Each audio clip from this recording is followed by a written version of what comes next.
Hi guys! Kamusta po kayong lahat? So ngayon ay gagawa po tayo ulit ng general love reading. At sa mga bago pa lang po sa channel ko, don't forget to hit like and subscribe para po updated kayo sa videos na i-upload ko. At sa mga gusto magpa-private reading, message nyo lang ako sa Facebook, nasa description box below.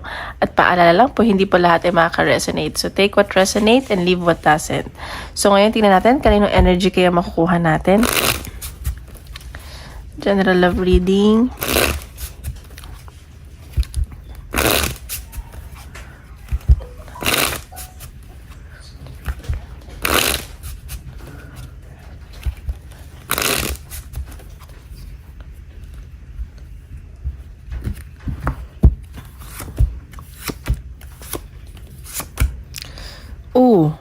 Okay. So nakikita ko dito medyo na-stress kayo kasi parang bagong tao to eh.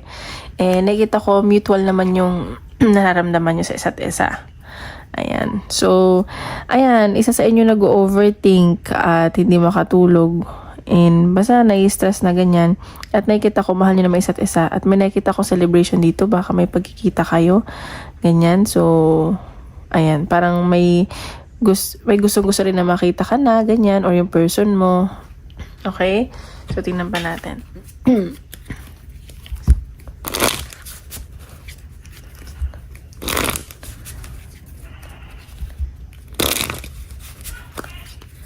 Parang parang may bagong nabubukay nararamdaman. Ay, ano ba yan? Sorry. Ang ano pala. Ayan. Layas ko lang yung cards. Yan natin.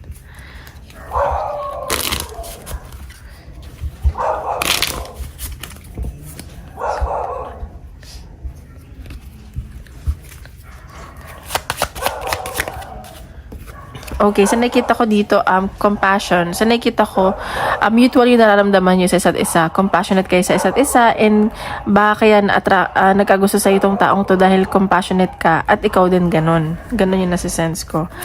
Ayan. So, may inaalam ka ditong totoo or may gusto ka malaman na totoo.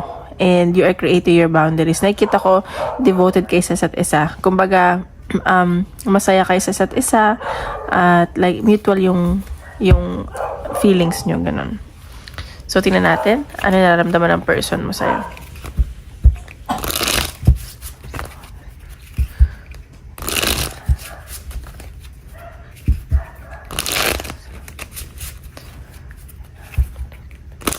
Oops.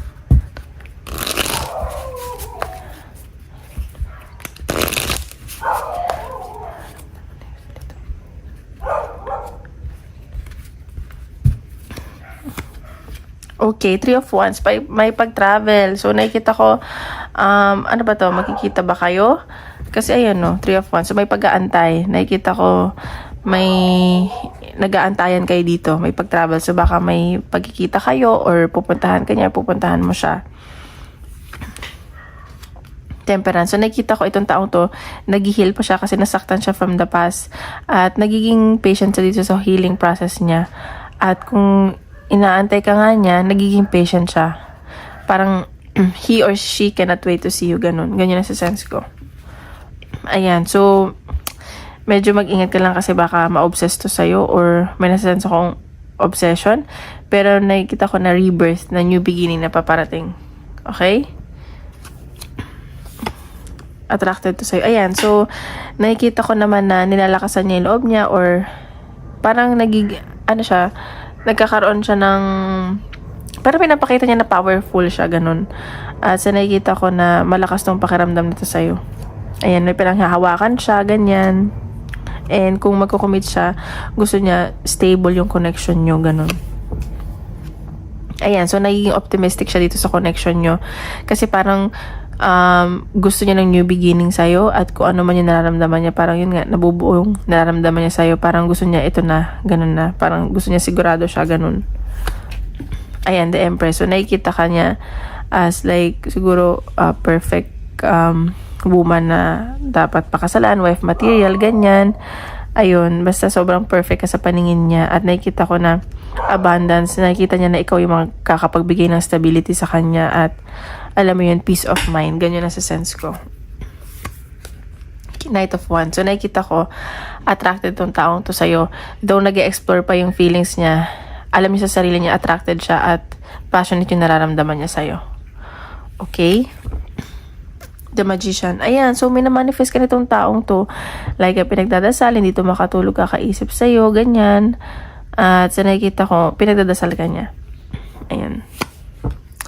Knight of Pentacles. So, ayan manifestation. So, may na-manifest ka nga nitong taong to. Kakasabi ko lang, ina-anxiety na to. Hindi na to makatulog. Ayan fulfillment. So, nakaka-feel siya ng fulfillment sa'yo.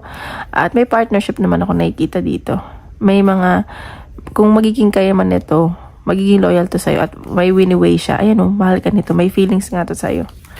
Ayan. So, tingnan natin yung energy mo.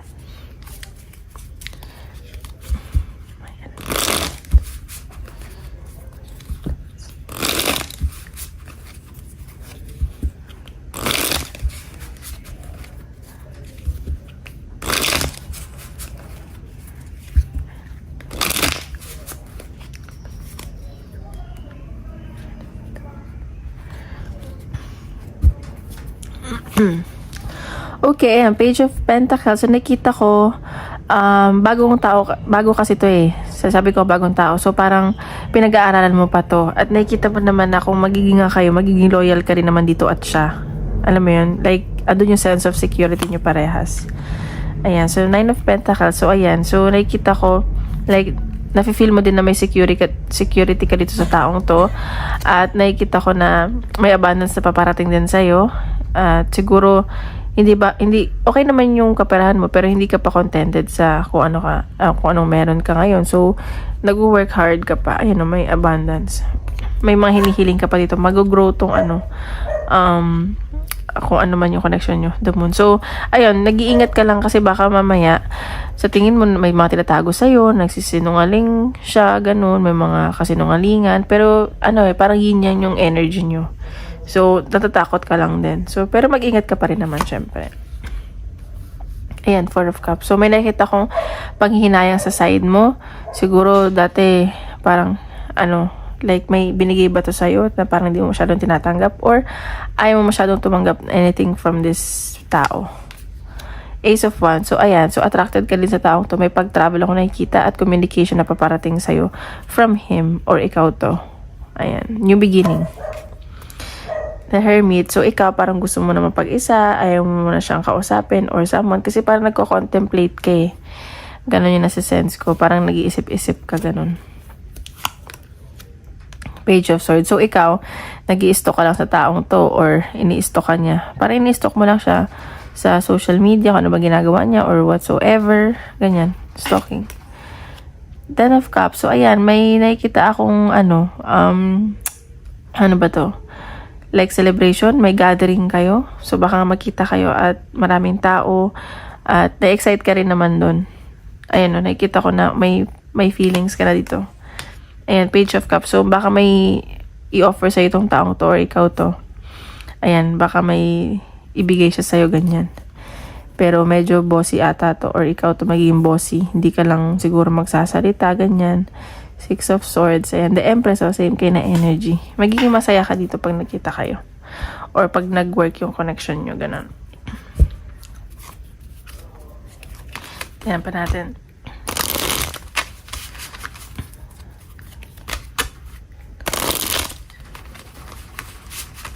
Oops.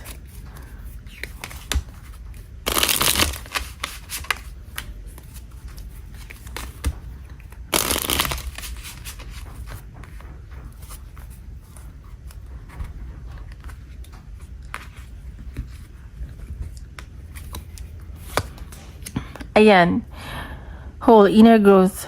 Ayan. So, nakikita ko dito baka magta-30 ka na or 30 siya. So, nakikita ko na may growth na nangyari sa'yo at nakikita ko din na siguro buo ka na at handa ka na. Or itong tao to nakapagpabuo sa'yo. Ganun yung nasa sense ko. Parang siya lang din na ang nakapagpa-feel sa'yo na buo ka. Oh, mag-ingat ka ha. Baka magkaroon ng one night stand, hook up sa inyong dalawa kapag nag-meet kayo or nag-hit. Ano daw?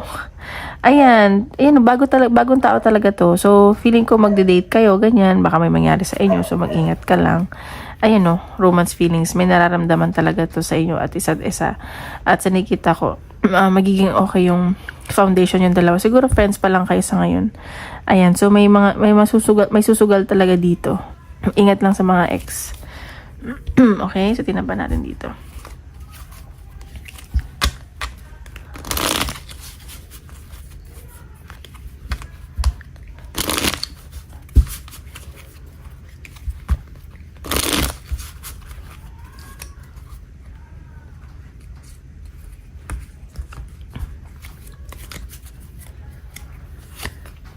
Ayan, alliance. So, nakikita ko dito, kailangan mo daw siyang pagkatiwalaan or kulang ng tiwala itong, hindi naman kulang, like, kailangan magtiwala kayo at maging honest kayo sa isa't isa. Kasi nakita ko compatible naman daw kayong dalawa.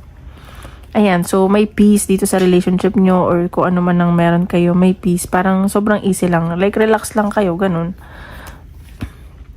Ayan, so mag-ingat lang kasi baka magkaroon kayo ng haters, ganyan. And so nakita ko, mag-ingat lang kayo sa actions yung dalawa. Baka may mga taong mainggit, ganun. May kami nainggit sa inyo. Ayan, baka ikasal kayo or na-imagine nyo to. Ayan. So baka nga friends kayo. So tingnan natin, advice.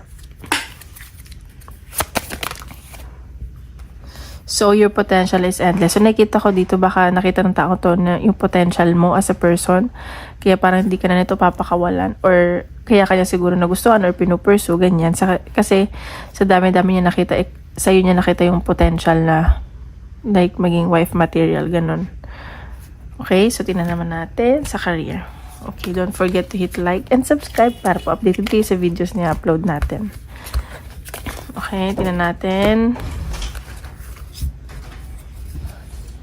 It lang. Career. Okay, tingnan natin sa career naman ngayon.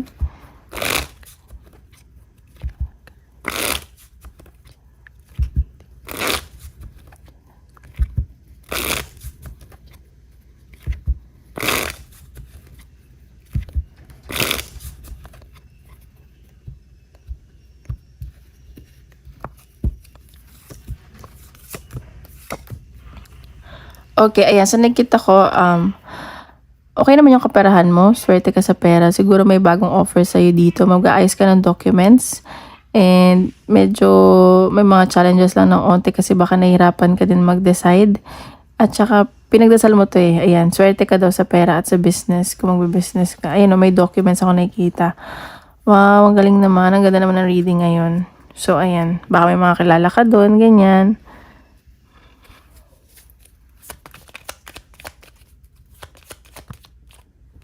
Ayan, shifter. So, nakikita ko dito may mga babaguhin ka sa sarili mo, lalo na sa physical. And magiging mas strong ka na ngayon at magiging mas matalino ka na dyan sa career mo. Yan, knowledge. Oh, siguro may mga pag-aaralan ka or baka may mga pinagde-decidean ka din kasi parang dalawa ang pinagpipilian mo or madami. Na nakikita ko nag-iisip-isip ka. Ayan, nagme-meditate ka, kakasabi ko lang. So, tingnan natin sa career.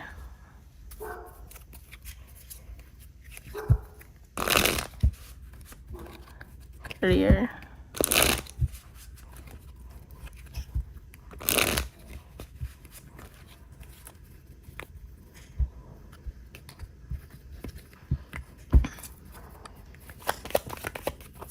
Okay, sa nakikita ko, sa career mo, may nangyari kasing ending. At sobrang nasaktan ka dito kasi parang binetray ka ng mga tao, ganyan. Pero nakikita ko, naglo-look forward ka nun for a new beginning. Ayan. So, baka lalayo ka na or may nilalayuan ka na dito. Mga taong toxic or hindi nakatulong sa'yo. Kasi may bagong paparating sa'yo. May opportunity paparating sa'yo. Ayan. So, ayan o. Marami kang options. Marami kang opportunities. Marami kang pagpipilian.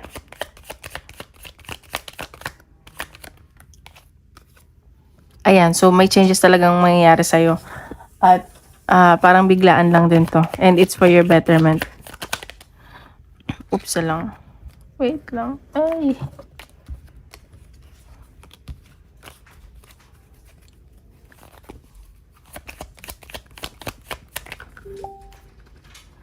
Okay, so nakikita ko, ayan, strength. So, nakikita ko dito, pakatatagan mo lang daw yung sarili mo. At nakikita ko na strong ka na this time.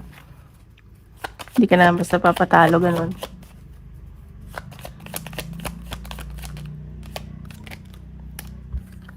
Ayan, so temperance. So, nagiging patient dito. At so, nakikita ko, magiging busy ka rin sa trabaho. Kasi parang lahat ng hard work mo, may kapalit din yun. Mag-grow din yun. Maging pasensyosa ka lang daw. Huwag mainitin ang ulo, ganun. Three of Wands. So, ayan, may pag-antay talaga. May pag-travel ako nakikita. Siguro nag-aantay ka na lang. Magta-travel kayo, ganun. Ayan. So, baka naiinip ka na at may pinanghihinayang ka dito or naguguluhan ka na kasi may offer din na maganda dito. Pero mas iniisip mo pa rin yung makakapagpasaya sa'yo. Ayan, siguro kasi dahil sa isang tao to, baka may usapan kayo or may mamit ka doon na bago. Alam mo yung mga karelasyon mo ganun, na may partnership. Ayan no, may pag-aaralan ka dito, parang bago to. Magiging okay din yung kaperahan mo. Ingat ka lang kasi yung boss mo baka, ayan no, bossy, the emperor. So, tingnan pa natin. Ayan, so may new beginning dito. So, ingat ka lang, baka ma-stress ka lang sa trabaho, ganun, sa sobrang pressure, wala kang tulog. Ayan. So, baka inaantay mo na lang yung schedule mo or may mga ayusin ka dito at naghahabol ka ng oras. Ayan, may i-organize ka, ganun. So, tingnan natin. Advice.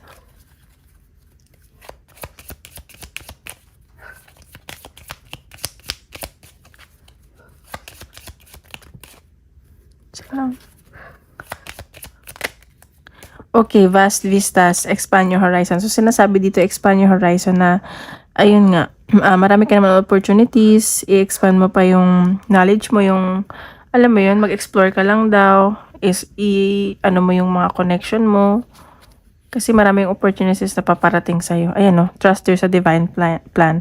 So, kahit man ang piliin mo, kung ano man wino-worry mo, divinely guided ka naman daw. Okay, so now, tingnan natin. Isip ka question, tingnan natin kung nasagot ni universe.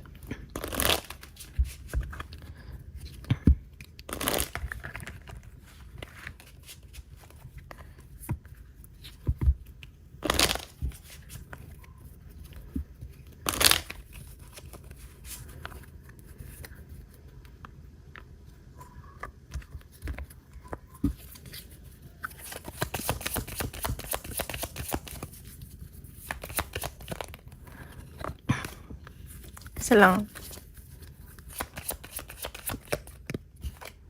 Trust. Ayan, so maniwala ka lang daw. Trust the universe, trust yourself, trust everyone around you. Pero syempre wag lahat kasi hindi lahat pagkakatiwalaan. And then get more information. May mga tutulong naman daw sa'yo. May mga malalaki at masasayang magaganap at pagbabago. Okay? Yun lang po guys. Maraming salamat.